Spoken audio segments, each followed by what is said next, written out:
Salam jumpa saudara-saudara sekalian. Belakangan ini untuk membuat proses pembelajaran menarik, banyak sekali guru-guru menggunakan aplikasi gamification ya, seperti Kahoot, Quizzes, Mentimeter, dan lain sebagainya. Namun yang banyak menghabiskan waktu kita adalah ketika kita harus membuat pertanyaannya, terutama pertanyaan yang terkait dengan pilihan ganda. Untuk itu kita bisa menggunakan ChatGPT untuk membantu kita. Saya akan memberikan contoh sebagai berikut.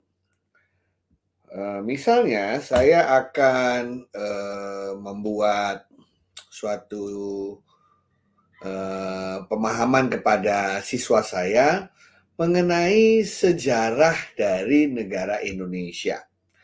Oleh karena itu, hal yang saya lakukan pertama adalah saya meminta mahasiswa saya atau siswa saya di dalam kelas untuk belajar sendiri secara mandiri mengenai sejarah Indonesia.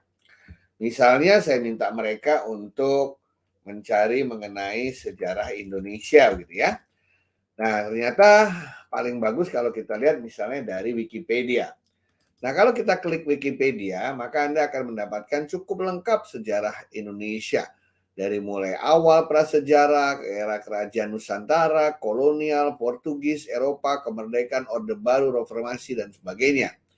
Nah, di sini biasanya yang saya lakukan adalah saya mengcopy alamat dari situs ini, ya. Kemudian baru saya membuka ChatGPT, ya.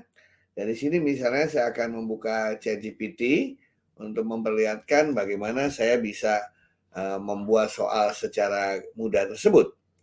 Ya, misalnya saya buka ChatGPT yang 4, saya tulis di sini, tolong buatkan 10 soal pilihan ganda yang diambil dari konten, baru kita masukkan itu tadi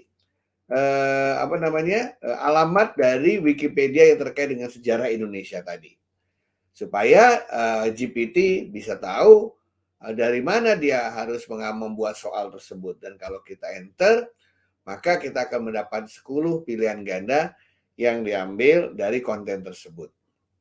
Nah, Anda bisa melihat di sini bahwa semua pertanyaan yang ada di depan ini yang tadi kita minta dalam bentuk pilihan ganda berasal dari situs tersebut.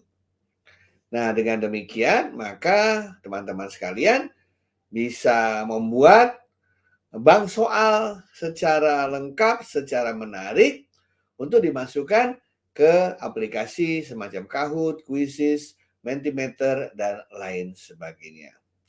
Nah, kalau kita lihat baik-baik di depan sini, masih ada satu yang terlupa. Apa itu? Oh iya, sudah ada pertanyaannya. Kok tadi saya tidak nanya kunci jawabannya ya? Nah, sengaja kunci jawaban saya taruh di belakang biar tidak membingungkan. Jadi kalau semua pertanyaan tadi kita minta 10 kalau nggak salah ya. 10 pertanyaan sudah dibuat, barulah kita minta kunci jawabannya. Sampaikan pula kunci jawaban dari ke-10 soal di atas. Maka kita mendapatkan kunci jawaban dari 10 soal mengenai sejarah Indonesia di atas tadi. Nah, silahkan Anda bisa membuat puluhan, ratusan, bahkan ribuan bank soal yang bisa membuat pembelajaran menjadi jauh lebih menarik dan menyenangkan. Dan waktu Anda tidak terbuang habis ya untuk membuat satu persatu soal tersebut karena kita sudah dibantu oleh teknologi. Sekian dan terima kasih.